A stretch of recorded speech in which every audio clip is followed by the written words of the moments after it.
Marcus Johnson stepped off the transport shuttle at Columbus Spaceport with his duffel bag slung over his shoulder and medical discharge papers tucked safely in his jacket pocket.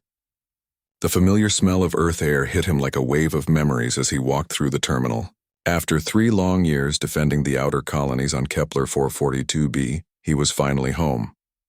The doctors had told him his shoulder needed time to heal properly after taking shrapnel from a Zephyrian plasma grenade during the last major battle. At New Jamestown Colony, he caught a cab to his old neighborhood on the east side of Columbus. The driver, an older white man with calloused hands, kept glancing at Marcus in the rearview mirror. Marcus was used to the looks by now. At 6 feet 4 inches tall with broad shoulders and dark skin, he drew attention wherever he went. The driver finally spoke up during a red light. "You military, son?" the driver asked, noticing the way Marcus sat straight and alert. "Marine sniper, just back from the colonies," Marcus replied quietly. He was not one to talk much about his service. "Thank you for your service," the driver said with genuine respect in his voice. "My boy wanted to join up and head out to the stars, but his mother talked him out of it. She worries about those alien attacks we keep hearing about on the news." Marcus nodded but did not say anything more. The general public knew very little about what really happened out there in the dark between the stars. They heard bits and pieces on the news feeds, but the full truth about the Zephyrian War was classified. Most people on Earth went about their daily lives, never knowing how close humanity had come to losing entire colonies to alien raiders who saw humans as nothing more than pests to be eliminated. The cab pulled up in front of a small apartment building that Marcus barely recognized. The neighborhood had changed a lot in 3 years. New shops had opened, old ones had closed, and there were security cameras on almost every corner now. He paid the driver and walked up to the building where his sister Lisa lived. She had been taking care of his mail and keeping an eye on his things while he was deployed. Lisa opened the door before he could knock and threw her arms around him. She was crying and laughing at the same time. "Marcus, thank God you're home safe," she said, squeezing him tight. "When I got your message about being wounded, I was so scared." "I'm fine, Lisa," Marcus said, wincing slightly as she hugged his injured shoulder. "The doctors fixed me up good as new. Just need some rest and physical therapy." They spent the evening catching up. Lisa worked as a nurse at Columbus General Hospital and had been following the news about the colonial conflicts with worry. She showed Marcus the box where she had been keeping his mail, mostly bills and military correspondence. There were also several letters from his old high school friends who had heard about his deployment through the grapevine. Around 10 o'clock that night, Marcus decided to walk to the corner store to buy some snacks and a newspaper. He wanted to catch up on what had been happening on Earth while he was gone. Lisa offered to drive him, but Marcus said he needed the fresh air and wanted to stretch his legs after being cooped up on transport ships for 2 weeks. The night was cool and quiet as Marcus walked the 4 blocks to Pete's Corner Market. The owner, Mr. Peterson, had run the store for 20 years and knew everyone in the neighborhood. But when Marcus pushed through the glass door, he found a young clerk behind the counter instead, a nervous-looking kid who could not have been more than 19 years old. "Mr. Peterson around?" Marcus asked as he picked out some chips and a soft drink from the cooler. "He sold the place last month," the clerk replied, eyeing Marcus carefully. "New owners kept most of the staff, but Pete retired to Florida." Marcus nodded and brought his items to the counter. As he reached for his wallet to pay, he noticed the clerk's hands were shaking slightly. The kid seemed scared, though Marcus could not figure out why. He had been nothing but polite and friendly. "That'll be $6.43, the clerk said in a shaky voice. Marcus handed over a $10 bill and waited for his change. The clerk fumbled with the register, dropping coins on the floor twice. Marcus bent down to help pick them up, which seemed to make the clerk even more nervous. "Sorry, man," Marcus said with a gentle smile. "Didn't mean to startle you." "No problem," the clerk replied quickly, though he clearly was not being truthful. Marcus took his change and items, said thank you, and headed for the door. As he stepped outside, he noticed a police car pulling into the parking lot. 2 officers got out and walked toward the store entrance. Marcus recognized one of them, a thick-set officer with graying hair who had been patrolling this neighborhood for years. The man's nameplate read, Collins. "Evening, officers," Marcus said politely as they passed each other. Officer Collins stopped and turned to look at Marcus more closely. "Hold up there," he said in a commanding voice. "What's your business here tonight?" Marcus was confused by the question but remained calm. "Just buying some snacks, officer. I live a few blocks over with my sister." "Is that right?" Collins said, moving closer. His partner, a younger officer named Baker, positioned himself to Marcus's left side. "You been in this store before tonight?" "No, sir, first time in about 3 years," Marcus answered honestly. "I just got back from military deployment." Collins laughed, but there was no humor in it. "Military deployment, huh? What branch?" "United States Marine Corps, Colonial Defense Force," Marcus said, reaching slowly for his military identification card. "I can show you my ID if you want." "Keep your hands where I can see them," Collins barked, his hand moving to his service weapon. "Don't reach for anything." Marcus immediately raised both hands, his snacks falling to the pavement. His military training kicked in automatically. De-escalate the situation, follow orders, stay calm, stay alive. "Officer, I'm not armed and I haven't done anything wrong. I'm a decorated Marine sniper just back from defending the colonies. My ID is in my wallet in my back pocket." "Shut up," Collins snapped. "Turn around and put your hands on the car." Marcus complied without argument, though confusion and frustration were building inside him. He had spent 3 years risking his life to protect human colonies from alien raiders, earning commendations and medals for extraordinary heroism under fire. Now he was being treated like a criminal for buying chips and soda. Officer Baker patted Marcus down roughly while Collins kept his hand on his weapon. They found his wallet and military ID, but Collins barely glanced at the identification card before tossing it aside. "This could be fake," Collins said. "Anybody can get these military IDs printed up these days."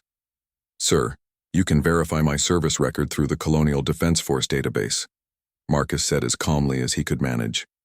"My commanding officer is Captain Lisa Wang on Kepler 442b. My service number is clearly printed on that card." Collins was not interested in listening. "You match the description of a suspect in an armed robbery that happened here earlier today. You're under arrest." The handcuffs clicked around Marcus's wrists behind his back. He could not believe what was happening. 3 hours ago, he had been thinking about sleeping in his own bed for the first time in 3 years. Now he was being arrested for a crime he knew nothing about, treated like a dangerous criminal despite his military service and clean record. As they loaded him into the back of the police car, Marcus saw the young store clerk watching through the window with a look of confusion on his face. Several neighbors had come out to see what was happening, and Marcus could hear them talking among themselves about the arrest. The police car pulled away from the store and headed toward downtown Columbus. Marcus sat quietly in the back seat, his mind racing as he tried to process what had just happened. He knew he had done nothing wrong, but he also knew that sometimes being right was not enough. His military training had taught him that some battles could not be won with force or anger. This would require patience, dignity, and faith that the truth would eventually come out. He thought about his sister Lisa, who would worry when he did not come home that night. He thought about his fellow Marines still fighting on distant worlds, depending on people like him to represent them honorably. Most of all, he thought about the thousands of civilians he had protected during the Battle of New Jamestown, ordinary people who deserved to live in a world where justice meant something. Marcus Johnson closed his eyes and prepared for whatever came next, determined to face it with the same courage that had made him one of the most respected snipers in the Colonial Defense Force. Marcus spent his first night in Hamilton County Jail in a holding cell with 3 other men who had been arrested for various minor offenses.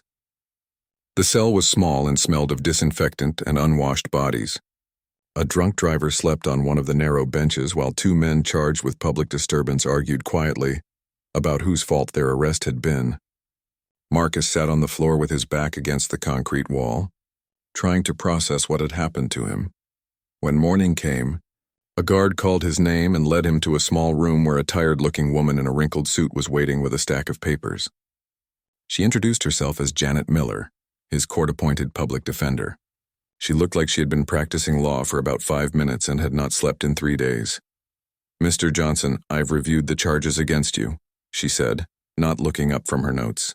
"The district attorney's office is taking this case very seriously. You're being charged with attempted armed robbery, resisting arrest and assault on a police officer." Marcus stared at her in disbelief. Ma'am, there has been a serious mistake. I never committed any robbery. I was just buying snacks at a corner store. I'm a United States Marine with a clean record. Janet finally looked up at him with tired eyes that suggested she had heard similar claims from dozens of clients before.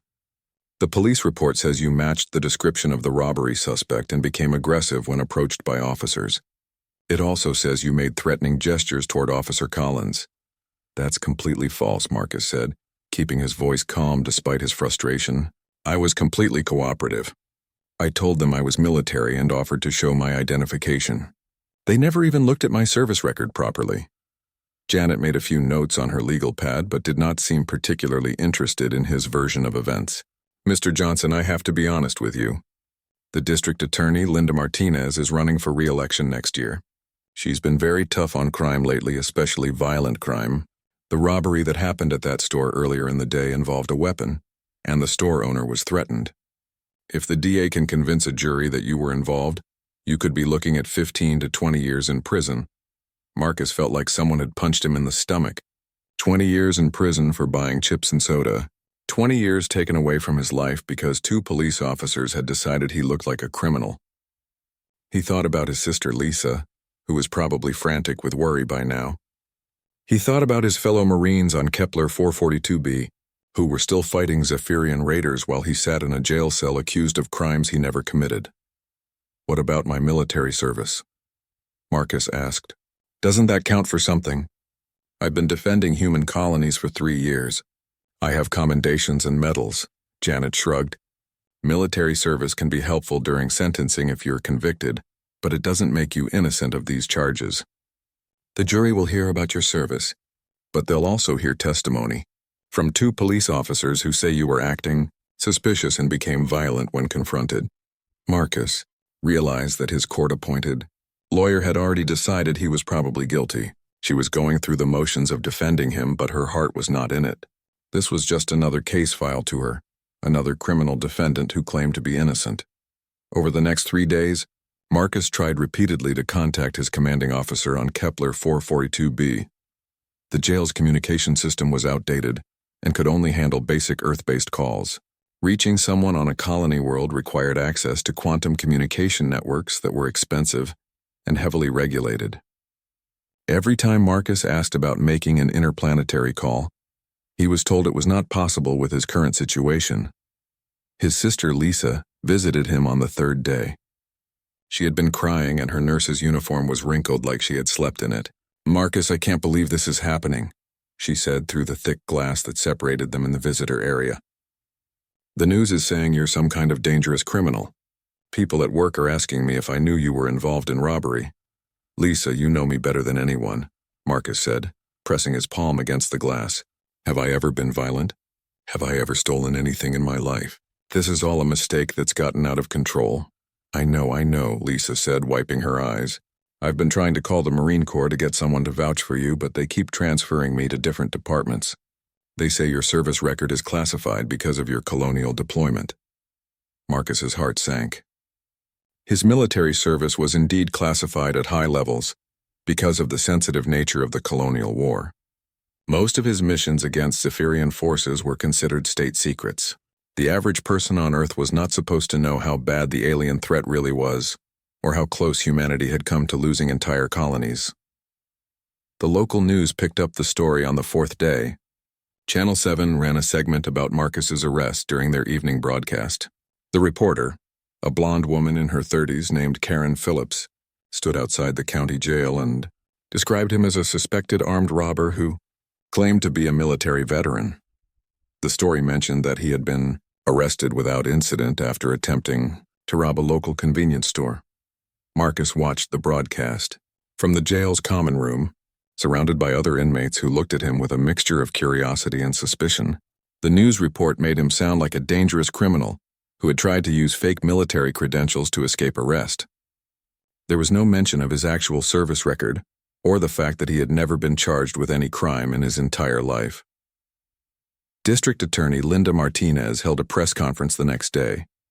She was a sharp-faced woman in her 50s who spoke to the cameras with the confidence of someone who had been prosecuting criminals for 20 years. This case represents exactly the kind of violent crime that has been plaguing our community, she said. The defendant may claim to be a military veteran, but that doesn't give anyone the right to threaten innocent store clerks or assault police officers. My office will prosecute this case to the fullest extent of the law. When a reporter asked about Marcus's military service, Martinez dismissed the question with a wave of her hand. Anyone can claim to be a war hero, she said. What matters is the evidence, and the evidence clearly shows that this man was involved in criminal activity. Marcus's preliminary hearing was scheduled for the following Monday. Janet Miller met with him again on Sunday to prepare, though her preparation seemed to consist mainly of warning him about the strength of the prosecution's case. The store clerk will testify that you made him nervous, she said, reviewing her notes. Officer Collins will testify that you became aggressive when questioned and made threatening moves toward him. His partner will back up his story. The DA also has security camera footage from the store that shows you inside around the time of your arrest. The security footage will prove I was just a customer buying snacks, Marcus pointed out. Maybe, Janet said doubtfully, but the prosecution will argue that you were casing the store for a future robbery or returning to the scene of your earlier crime. Marcus was beginning to understand that logic and truth were not necessarily the same thing in a courtroom. The facts of what really happened mattered less than what a jury could be convinced to believe. Two police officers claiming he was dangerous would carry more weight than his own testimony about his innocence. That night, Marcus lay on his narrow jail bunk and stared at the ceiling. Through the small window high on the wall, he could see a few stars visible through the light pollution of the city. Somewhere out there beyond those stars, his fellow Marines were still fighting to protect human colonies from alien raiders who wanted to wipe out the human race. He had been one of the best snipers in the Colonial Defense Force, personally responsible for stopping dozens of Zephyrian attacks that would have killed thousands of civilians. Now, he was facing 20 years in prison because two police officers had decided he looked suspicious buying chips and soda. The irony was bitter. He had risked his life countless times to defend humanity's expansion into space, only to be treated like a criminal when he returned home. But Marcus Johnson was not the kind of man who gave up easily. He had survived 3 years of combat against alien raiders who used weapons that could melt through steel. He had held defensive positions for days at a time with no sleep, picking off enemy soldiers with precision shots while under constant bombardment. If he could survive the Battle of New Jamestown, he could survive this. He closed his eyes and tried to sleep, knowing that tomorrow would bring new challenges.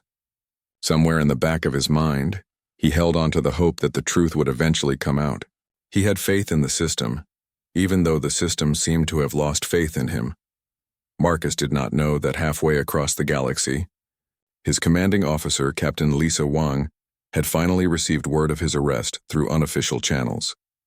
He did not know that she was already taking steps to contact higher authorities in the Colonial Defense Force, and he certainly did not know that his case was about to attract the attention of the most powerful military officer in human space. For now, all he could do was wait and trust that justice would eventually prevail.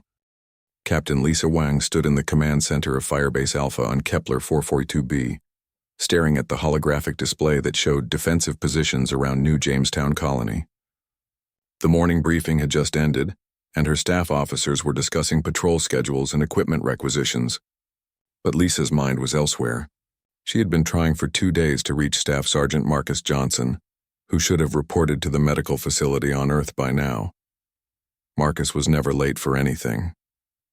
In 3 years of service under her command, he had never missed a check-in or failed to follow orders. His military record was spotless, which made his silence all the more troubling. Lisa had sent several messages through the quantum communication network, but none had been answered. Captain, said Lieutenant Jake Morrison, her communications officer, "I've got that priority message from Earth you've been waiting for." Lisa turned from the display and walked over to Morrison's station. He was a young officer from Texas who had joined the Colonial Defense Force straight out of college. Like most of the younger Marines, he looked up to veterans like Marcus Johnson with something close to hero worship. "What's the word on Johnson?" Lisa asked. Morrison's face was grim as he handed her the message tablet. "Ma'am, you're not going to like this. I had to go through some back channels to get this information. It seems Staff Sergeant Johnson was arrested in Columbus, Ohio 3 days ago." Lisa felt her heart skip a beat. Arrested for what? The report says attempted armed robbery, resisting arrest, and assault on a police officer, Morrison said quietly. But ma'am, I also did some digging through social media and local news feeds. There's something very wrong with this whole situation. Lisa took the tablet and scrolled through the information Morrison had gathered. The official police report painted Marcus as a dangerous criminal who had matched the description of a robbery suspect and became violent when questioned. But the news coverage and social media posts told a different story. Several witnesses had recorded video of the arrest, and none of it supported the officer's version of events. "Get me everything you can find on this case," Lisa ordered. "And I mean everything. News reports, police records, court documents, witness statements, everything." "Already on it," Captain Morrison replied. "I've also been looking into Staff Sergeant Johnson's service record to prepare a comprehensive file." Lisa nodded and walked back to her office, a small room filled with tactical maps and photographs of her unit. On the wall behind her desk hung a picture of her entire company, taken after the Battle of New Jamestown. Marcus Johnson stood in the front row, his sniper rifle slung across his shoulder and a slight smile on his face. It was one of the few times she had ever seen him smile. She opened Marcus's service file on her computer and began reading through his record. What she saw there made her increasingly angry as she thought about him sitting in an earth jail cell accused of being a criminal. Marcus Johnson had enlisted in the Marines 6 years ago and volunteered for colonial service after completing sniper school. He had been deployed to 3 different colony worlds, always in the most dangerous assignments. On Kepler 442b, he had quickly earned a reputation as one of the most skilled marksmen in the Colonial Defense Force. But it was during the Battle of New Jamestown that Marcus had truly proven himself as a hero. Lisa remembered that terrible week when Zephyrian raiders had launched a coordinated attack on the colony's outer settlements. The alien forces had advanced weapons in superior numbers, and for a while it looked like humanity might lose its first major colony world. Marcus had volunteered for the most dangerous assignment of the entire battle. He had taken position on a ridge overlooking the main approach to New Jamestown, armed with his specialized sniper rifle and enough ammunition for a week-long siege. His job was to slow down the Zephyrian advance and buy time for civilian evacuations. For 72 hours straight, Marcus had held that position without sleep or relief. He had picked off Zephyrian shock troops, disabled their heavy weapons, and eliminated their field commanders with precision shots that became legendary among the Marines. Intel reports later confirmed that he had personally killed 47 enemy soldiers during that battle, each shot perfectly placed and devastating to enemy morale. When Zephyrian reinforcements finally forced him to retreat, Marcus had carried 2 wounded Marines to safety under heavy fire. He had saved not just the colony but the lives of 12,000 civilian settlers, including 3,000 children. The battle had turned the tide of the entire war in that sector. Lisa had personally recommended Marcus for the Medal of Honor, the highest decoration for valor that could be awarded to any human soldier. The recommendation was still working its way through the military bureaucracy, but everyone who knew about Marcus's actions agreed he deserved the recognition. Now this same man was sitting in a jail cell on Earth, accused of being a common criminal. Lisa felt her anger building as she thought about the injustice of it all. Marcus had risked everything to defend humanity's expansion into space, and this was how Earth repaid his service. She called Morrison back into her office. "Jake, I need you to send a priority message to General Harrison Clark's office immediately." Morrison's eyes widened. General Clark was the commanding officer of all colonial defense forces, a 4-star general who reported directly to the Earth government's defense council. He was a legend in the military, a man who had led humanity's expansion to the stars and overseen the defense of dozens of colony worlds. "What should the message say, Captain?" Morrison asked. Lisa thought for a moment, then began dictating. "General Clark, this is Captain Lisa Wang, commanding officer of the 3rd Colonial Marine Battalion on Kepler 442b. I am writing to inform you of a grave injustice being done to one of our most decorated Marines. Staff Sergeant Marcus Johnson, whom I personally recommended for the Medal of Honor, has been wrongfully arrested on Earth and is being charged with serious crimes he did not commit." She paused and looked at Marcus's photograph on the wall. "Include his complete service record and all documentation from the Battle of New Jamestown. Make it clear that this man is a hero who saved thousands of lives and deserves better treatment than he's receiving." "Yes, ma'am," Morrison said, taking notes rapidly. Also send copies of everything to the Colonial Defense Force Legal Department and the Inspector General's office, Lisa continued. If the civilian authorities on Earth want to treat our Marines like criminals, they're going to have to answer to the military chain of command. Over the next 2 days, Lisa continued gathering information about Marcus's case. What she learned made her even more furious. The local news coverage was biased and incomplete, painting Marcus as a dangerous suspect who had tried to use fake military credentials. The district attorney seemed more interested in getting publicity than finding the truth.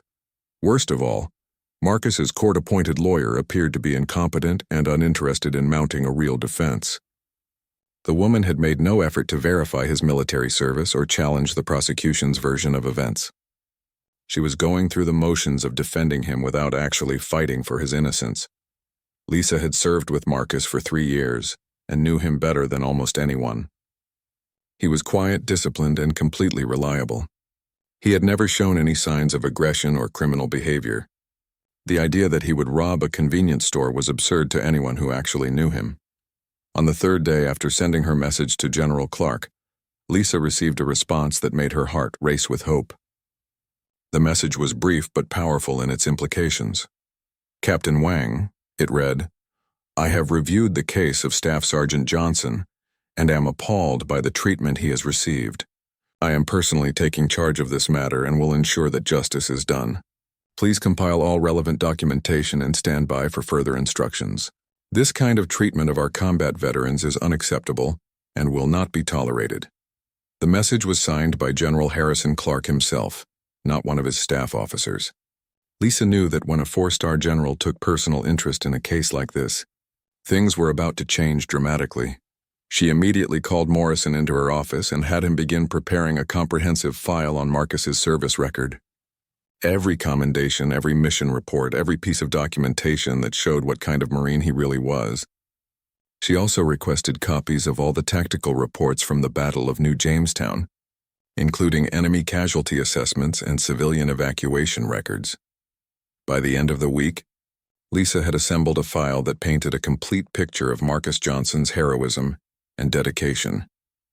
The documents showed clearly that he was not a criminal, but a decorated war hero who had risked everything to protect innocent civilians from alien raiders.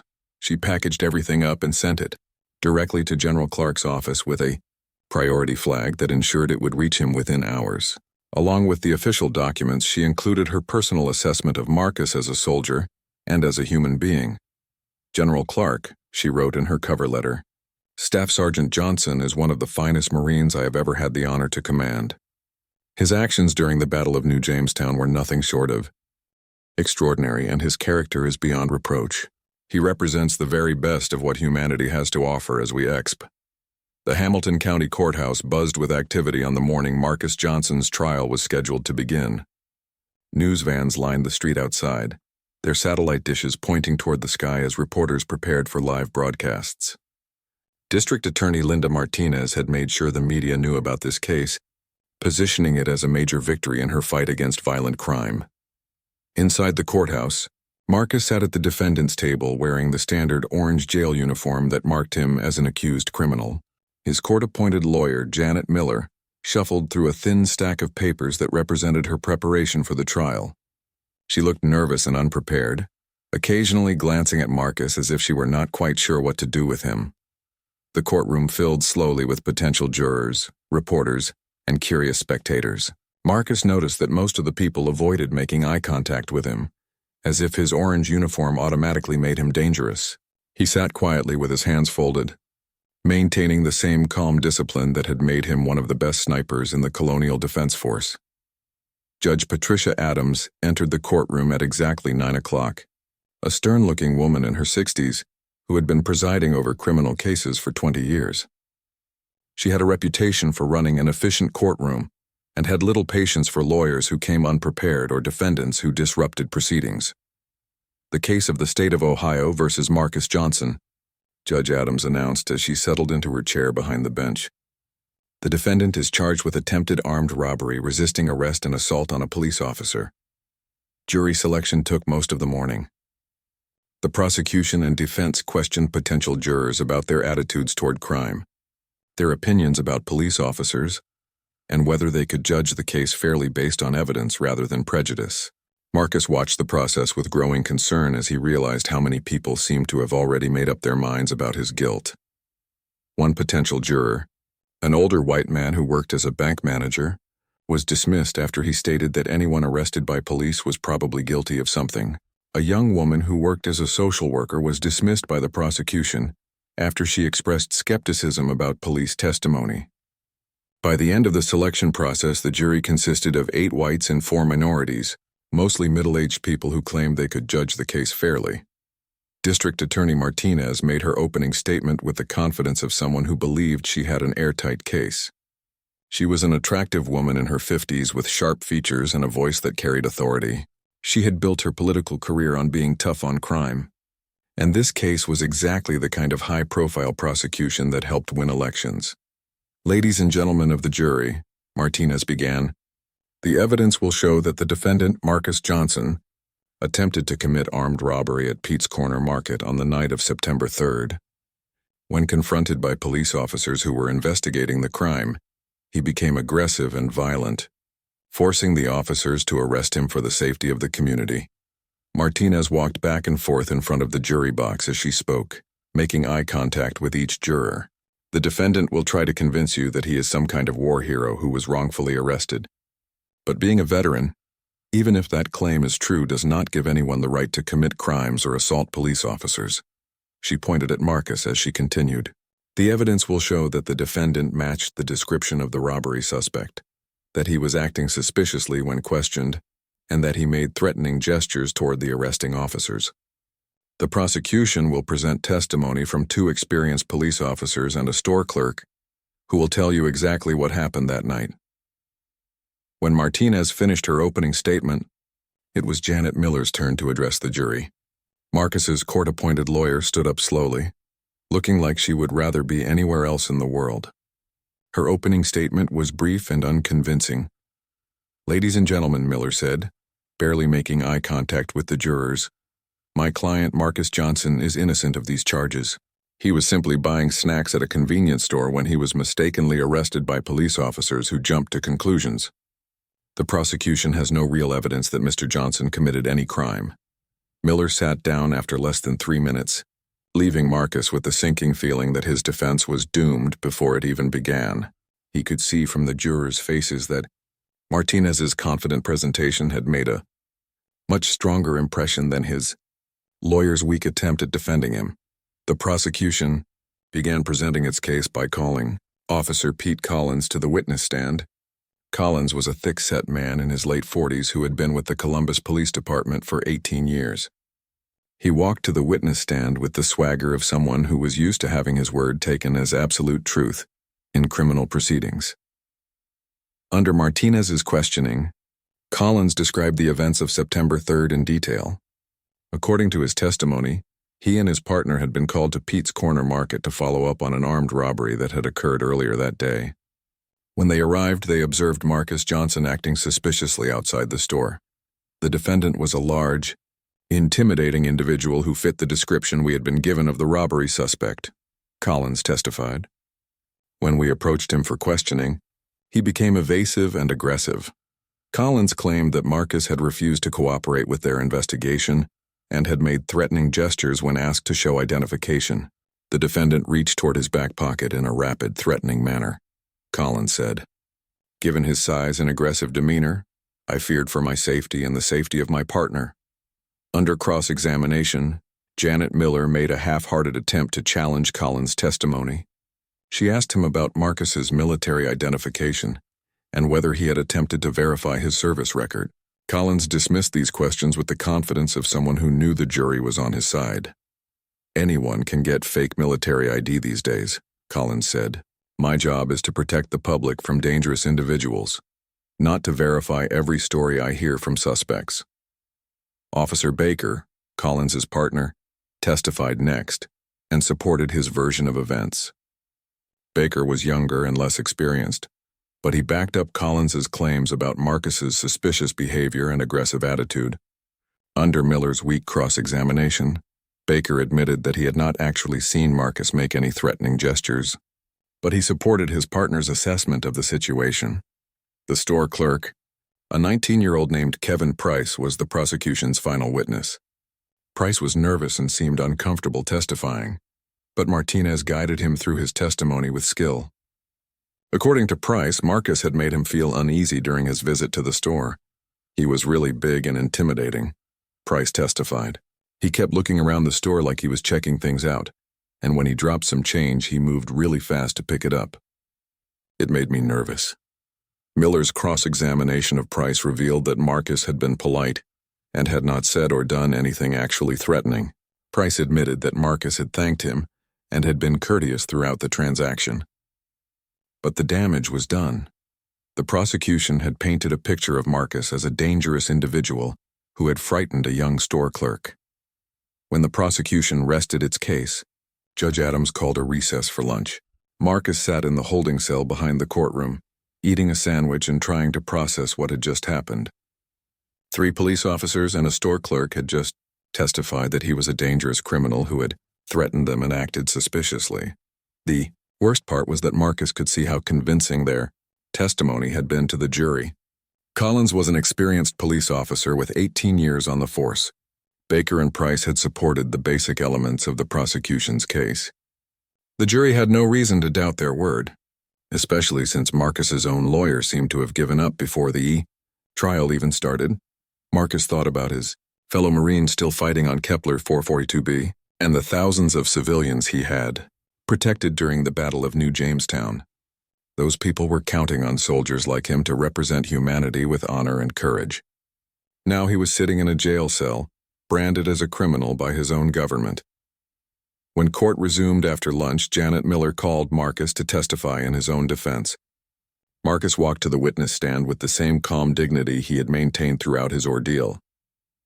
He placed his hand on the Bible and swore to tell the truth, knowing that his entire future depended on whether 12 strangers would believe his version of events over the testimony of 3 prosecution witnesses. Miller asked Marcus to describe what had happened on the night of September 3rd. Marcus spoke clearly and honestly about his visit to the store, his polite interaction with the clerk, and his cooperative attitude when approached by police officers. He explained that he had offered to show his military identification and had never made any threatening gestures or statements. "I served 3 years defending human colonies from alien raiders," Marcus testified. "I risked my life countless times to protect innocent civilians. The morning of the 3rd day of Marcus Johnson's trial dawned gray and overcast, matching the mood inside the Hamilton County Courthouse. Marcus sat at the defendant's table, watching his court-appointed lawyer Janet Miller shuffle through her notes one last time before closing arguments. The prosecution had presented a convincing case, and Miller's weak defense had done little to challenge the testimony of 3 witnesses who claimed Marcus was dangerous and suspicious. District Attorney Linda Martinez stood before the jury with the confidence of someone who knew she had already won. Her closing argument was a masterpiece of political theater, designed not just to convict Marcus but to advance her own career. She walked slowly in front of the jury box, making eye contact with each juror as she spoke. "Ladies and gentlemen of the jury," Martinez began, "over the past 2 days you have heard testimony from 3 credible witnesses who all tell the same story. The defendant, Marcus Johnson, was acting suspiciously outside a convenience store that had been robbed earlier that day. When approached by police officers, he became aggressive and threatening, forcing them to arrest him for public safety." Martinez paused and pointed at Marcus. "The defense wants you to believe that this man is some kind of war hero who was wrongfully arrested. But even if his military service is real, that does not give him the right to intimidate store clerks or threaten police officers. In fact, his training makes him more dangerous, not less." She continued her speech, painting Marcus as a violent individual who used his size and military background to frighten innocent people. Martinez was skilled at appealing to the jury's emotions and prejudices, suggesting that Marcus represented exactly the kind of criminal who made neighborhoods unsafe. "The evidence is clear," Martinez concluded. Officer Collins, a respected police veteran with 18 years of service, testified that the defendant made threatening gestures and refused to cooperate. Officer Baker supported his partner's testimony. The store clerk told you how frightened he was by the defendant's intimidating behavior. You must find Marcus Johnson guilty on all counts. When Martinez finished, Janet Miller stood to present the defense's closing argument. Marcus watched his lawyer with growing despair as she delivered a rambling, unconvincing speech that seemed to accept the prosecution's basic narrative while asking for mercy. My client may have appeared suspicious to the police officers, Miller said, but that doesn't make him guilty of attempted robbery. Marcus Johnson has never been arrested before, and he claims to be a military veteran. Perhaps the officers overreacted to what was really just a misunderstanding. Miller's argument lasted less than 10 minutes and contained no real challenge to the prosecution's case. She seemed resigned to losing and was simply going through the motions of providing Marcus with legal representation. When she sat down, Marcus could see from the jurors' faces that they had already made up their minds. Judge Adams instructed the jury on the law and sent them out to deliberate. Marcus was led back to the holding cell behind the courtroom, where he sat alone and tried to prepare himself for what seemed like an inevitable guilty verdict. He thought about his sister Lisa, who would be devastated by his conviction. He thought about his fellow Marines on Kepler 442b, who would never know that one of their own had been branded a criminal by the society he had sworn to protect. The jury deliberated for 2 hours before, requesting to see the security footage from the convenience store one more time. Marcus's heart lifted slightly at this development. Perhaps they were taking a serious look at the evidence instead of simply accepting the prosecution's narrative. But Miller warned him not to get his hopes up. Juries sometimes review evidence just to make themselves feel better about a decision they've already made, she said. 2 hours isn't very long for deliberation in a case like this. As the afternoon wore on, Marcus could hear activity in the courtroom as reporters and spectators gathered for the verdict. The case had attracted significant media attention, partly because of Martinez's political ambitions, and partly because of the unusual claim that the defendant was a military veteran. At 4:30 in the afternoon, word came that the jury had reached a verdict. Marcus was led back into the courtroom, which was packed with reporters, court officials, and curious spectators. Judge Adams called for order as the 12 jurors filed back into the jury box. Marcus stood as the jury foreman, a middle-aged accountant named Robert Chen, prepared to read the verdict. The courtroom was completely silent except for the clicking of camera shutters as photographers captured what they assumed would be the moment of Marcus's conviction. But as the foreman opened his mouth to speak, something extraordinary happened. The heavy wooden doors at the back of the courtroom swung open with a loud crash that echoed through the chamber like a gunshot. Every head in the room turned to see who had made such a dramatic entrance. A tall man in military dress uniform strode down the center aisle with the bearing of someone accustomed to command. His uniform was covered with ribbons and medals that spoke of decades of distinguished service. On his shoulders were the 4 stars that marked him as a general in the Colonial Defense Force. Behind him walked 2 junior officers, a colonel and a major, both carrying official documents. The man's presence filled the courtroom with an authority that made everyone else seem small by comparison. Reporters scrambled to identify him as he walked purposefully toward the front of the courtroom. Judge Adams stared in shock at the unexpected interruption of her proceedings. Marcus looked at the approaching figure and felt his heart skip a beat as he recognized the face from countless military briefings and news reports. General Harrison Clark, the commanding officer of all colonial defense forces and the hero of humanity's expansion to the stars, was walking into his trial. General Clark was a legend in the military, a man who had overseen the establishment of dozens of human colonies and led the defense against alien raiders who threatened humanity's expansion into space. He was arguably the most powerful military officer in human space, reporting directly to the Earth government's Defense Council. His mere presence in a civilian courtroom was unprecedented. The general stopped in front of Judge Adams's bench and rendered a crisp military salute before speaking in a voice that carried the authority of command. Your Honor, I am General Harrison Clark, commanding officer of the Colonial Defense Force. I request permission to address this court on a matter of urgent military importance. Judge Adams looked stunned. In 20 years of presiding over criminal trials, she had never had a 4-star general interrupt her courtroom. The jury stared in amazement, and even District Attorney Martinez looked confused and worried about this unexpected development. General Clark, Judge Adams said carefully. "This is highly irregular. We were just about to receive a verdict from the jury." "Your Honor," the general replied, "I believe the court should hear certain facts about the defendant before any verdict is rendered. I have traveled here from Colonial Defense Force headquarters specifically to present information that is vital to this case." Martinez stood up from the prosecutor's table, her face flushed with anger and confusion. "Your Honor, this is completely inappropriate. The defense had ample opportunity to present any evidence they wanted during the trial. The prosecution objects to this interruption." General Clark turned his steady gaze on Martinez, and she seemed to shrink under his scrutiny. When he spoke, his voice was calm, but carried an undertone that suggested he was not someone to be trifled with. "Ms. Martinez," he said, "I am here to present testimony about Staff Sergeant Marcus Johnson's military service record, which appears to have been completely ignored during this trial. Unless you are prepared to argue that the truth is irrelevant to your case, I suggest you allow me to proceed." Judge Adams looked around the courtroom, clearly uncertain about how to handle this unprecedented situation. The jury was staring at General Clark with obvious fascination, and the reporters were frantically taking notes about the dramatic turn the trial had taken.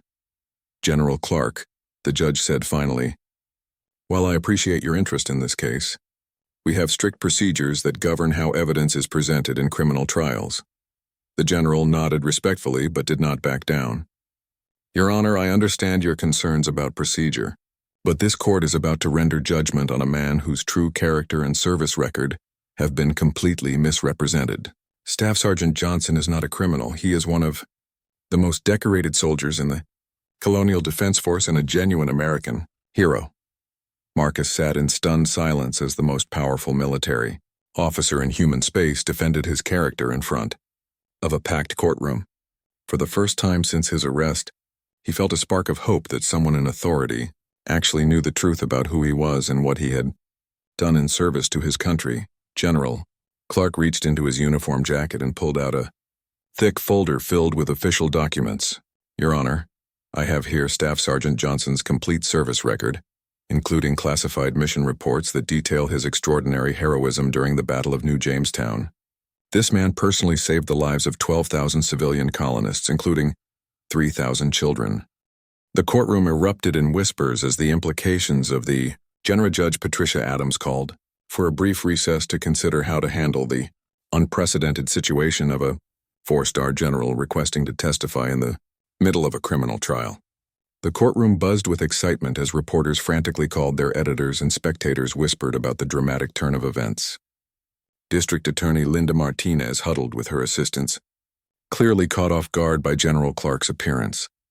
Marcus Johnson sat at the defendant's table, still trying to process what was happening.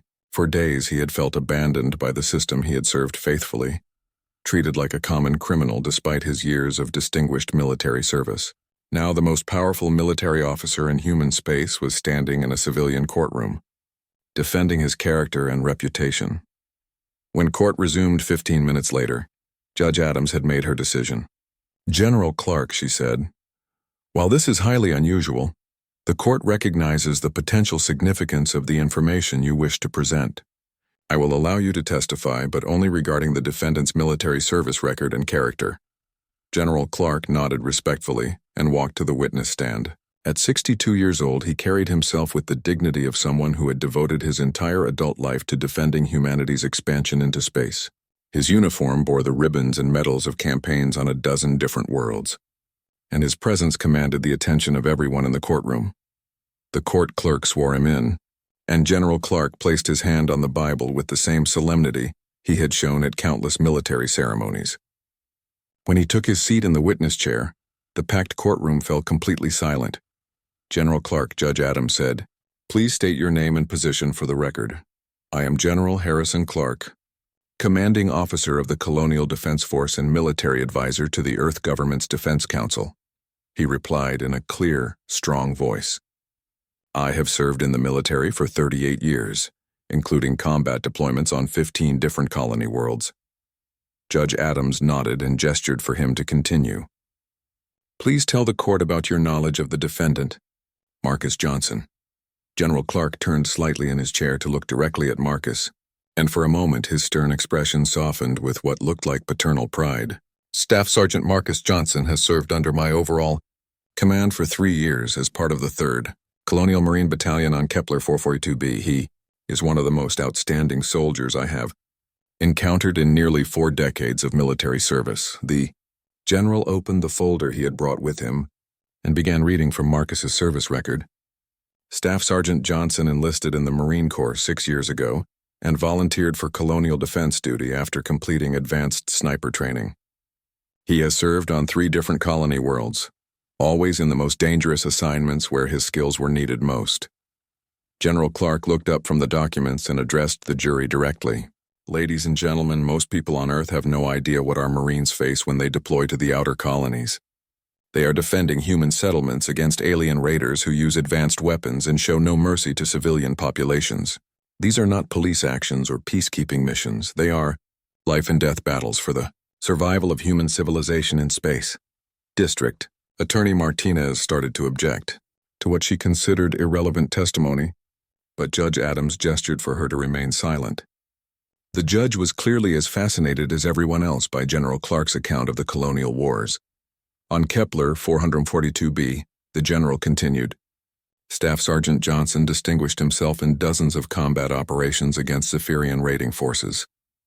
But it was during the Battle of New Jamestown that he proved himself to be not just a skilled soldier, but a genuine hero. General Clark's voice took on the tone of someone recounting one of the great military actions in human history. In August of last year, Zephyrian forces launched a coordinated attack on New Jamestown Colony, home to 12,000 civilian settlers. The aliens had superior numbers and advanced weapons, and for a time it appeared that humanity might lose its first major colony. World? The courtroom was completely silent as the general described the battle that had made Marcus Johnson famous among military personnel across human space. Staff Sergeant Johnson volunteered for the most dangerous assignment of the entire campaign. He took position on Kepler Ridge overlooking the main approach to the colony, armed with his sniper rifle and enough supplies for a week-long siege. General Clark pulled out a tactical map and showed it to the jury. This position was completely exposed to enemy fire, with no hope of reinforcement or retreat if the enemy overran his location. Staff Sergeant Johnson knew that accepting this mission might be a death sentence, but he also knew that someone had to slow down the Zephyrian advance to buy time for civilian evacuations. The general's voice grew more intense as he continued the story. For 72 hours, Staff Sergeant Johnson held that position without sleep, food, or relief. He engaged Zephyrian shock troops at ranges up to 1,500 meters, picking off their commanders, and heavy weapons specialists with precision, shots that disrupted their entire battle plan. General Clark looked directly at the jury as he delivered the most important part of his testimony.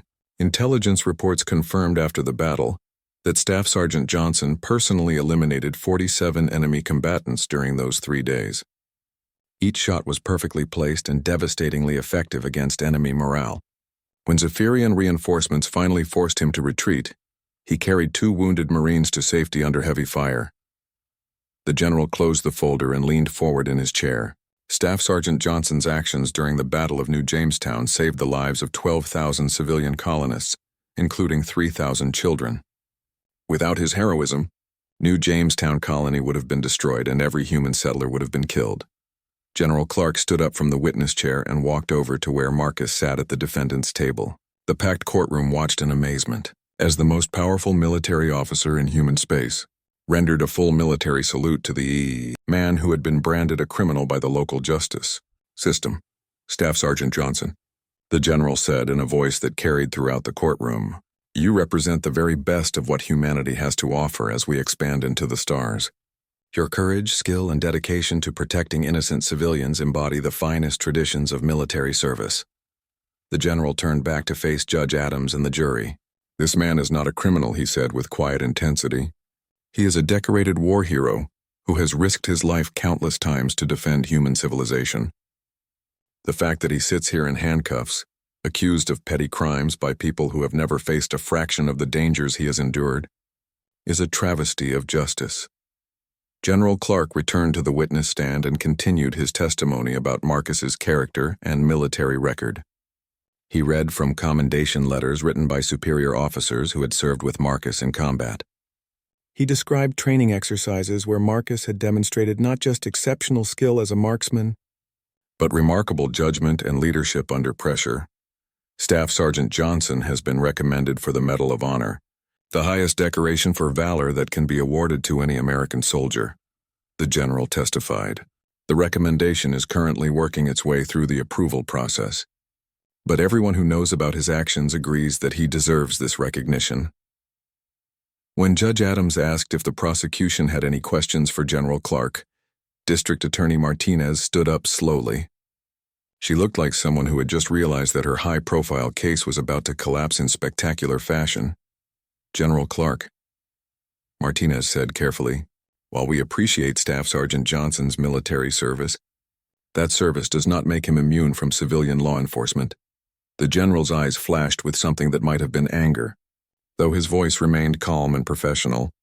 Ms. Martinez, I am not suggesting that military service places anyone above the law.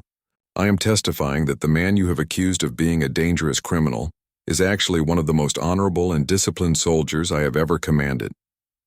Martinez tried a different approach. Isn't it possible that combat experience could make someone more likely to resort to violence in civilian situations? General Clark's response was swift and decisive. Absolutely not. Staff Sergeant Johnson has been trained to use force only when necessary to protect innocent lives. His military record shows remarkable restraint and judgment in situations far more stressful than anything he could encounter in civilian life.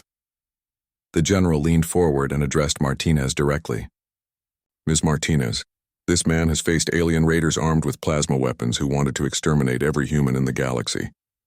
Do you really think he would be intimidated by the prospect of robbing a convenience store for pocket change? Martinez had no effective response to that question, and her cross-examination quickly fell apart.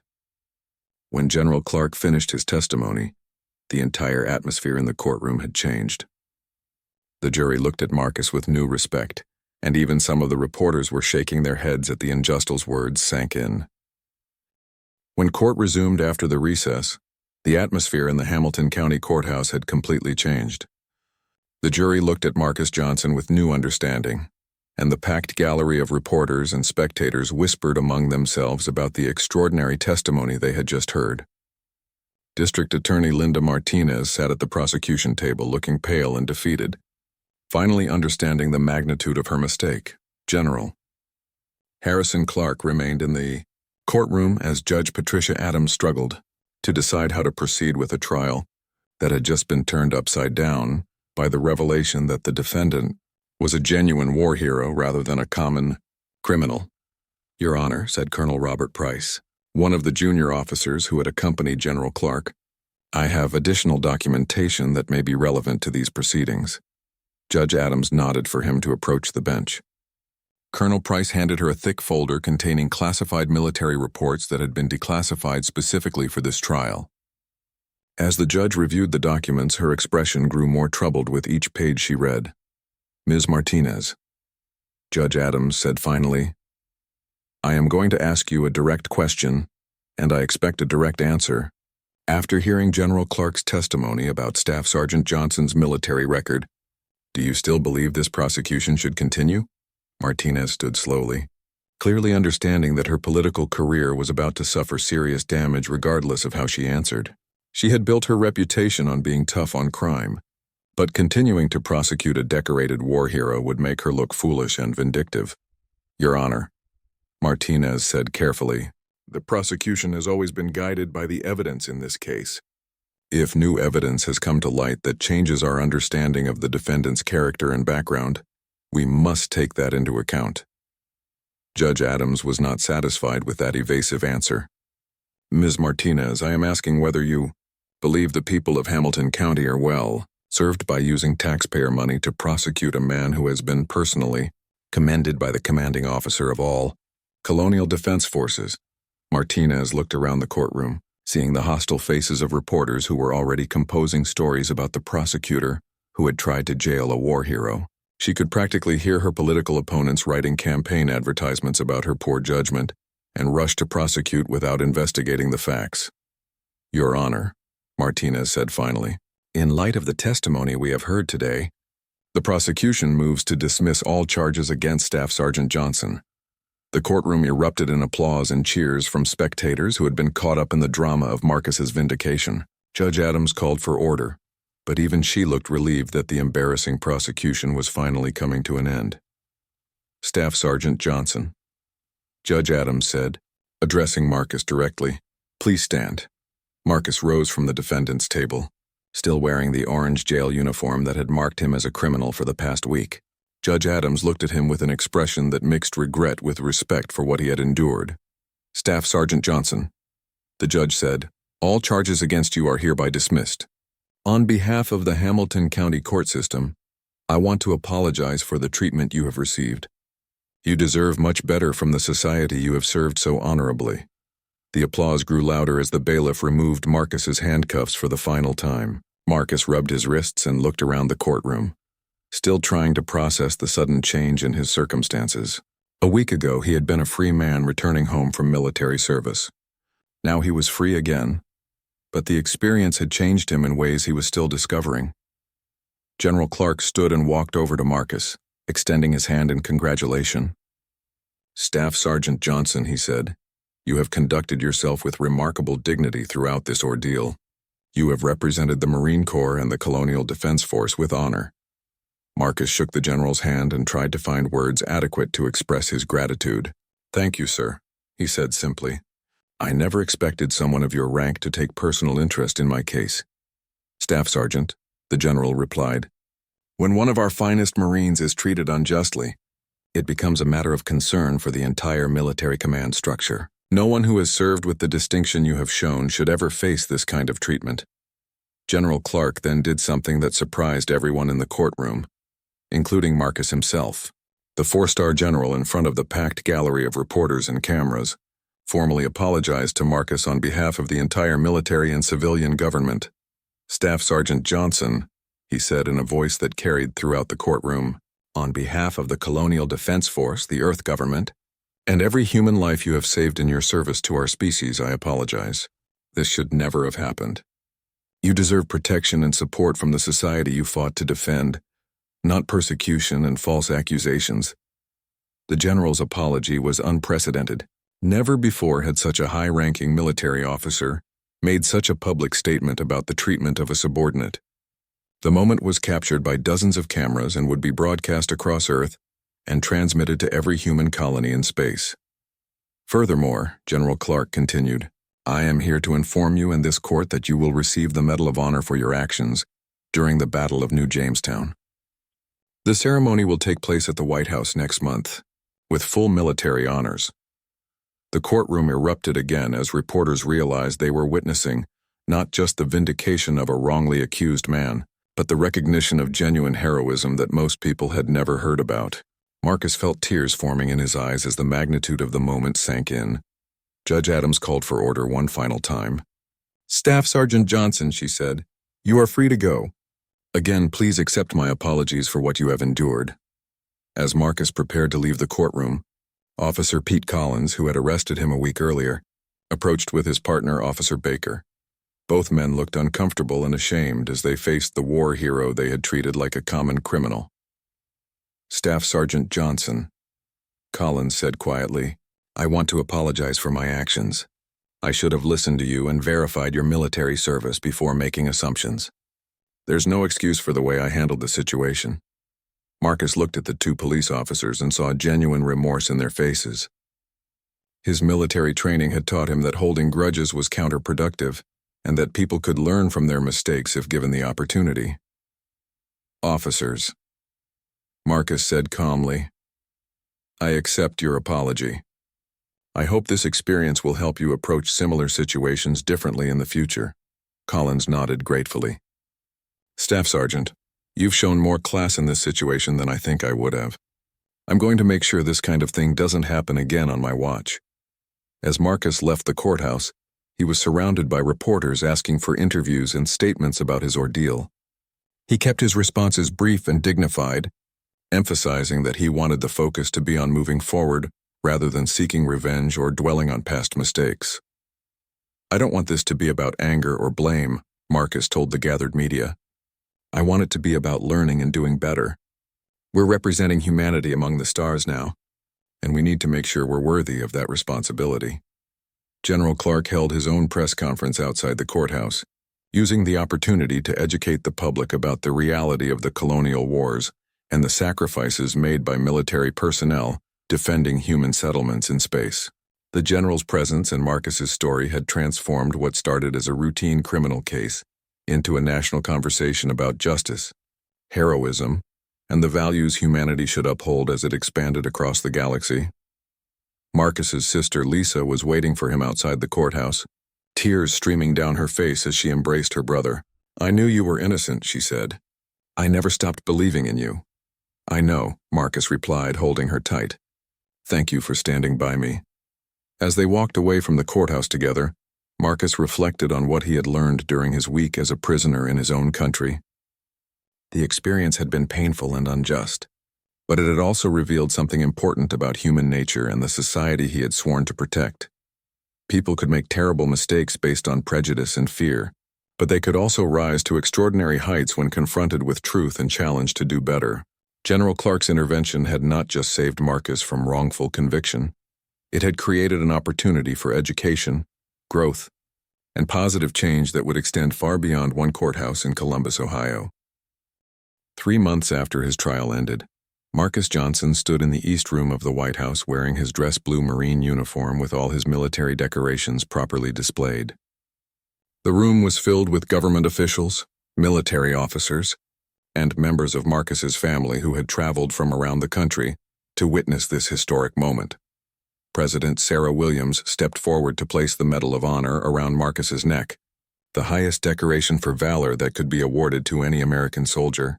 The medal's blue ribbon and golden star represented not just Marcus's individual heroism, but the courage and sacrifice of all the men and women who defended humanity's expansion into space. Staff Sergeant Marcus Johnson, President Williams said in a clear voice that carried throughout the room, "For conspicuous gallantry and intrepidity at the risk of his life above and beyond the call of duty, while serving with the 3rd Colonial Marine Battalion during the Battle of New Jamestown on Kepler 442b, the President continued reading the citation that detailed Marcus's actions during those 3 critical days when he had held Kepler Ridge against overwhelming enemy forces. The official language could not fully capture the reality of what Marcus had endured, but it conveyed the essential truth that his courage had saved thousands of innocent lives. General Harrison Clark stood at attention nearby, along with Captain Lisa Wang, who had traveled from Kepler 442b specifically to attend the ceremony. Marcus's sister Lisa was in the front row, tears of pride streaming down her face as she watched her brother receive the recognition he had always deserved. After the formal ceremony, President Williams spoke privately with Marcus about his ordeal and its aftermath.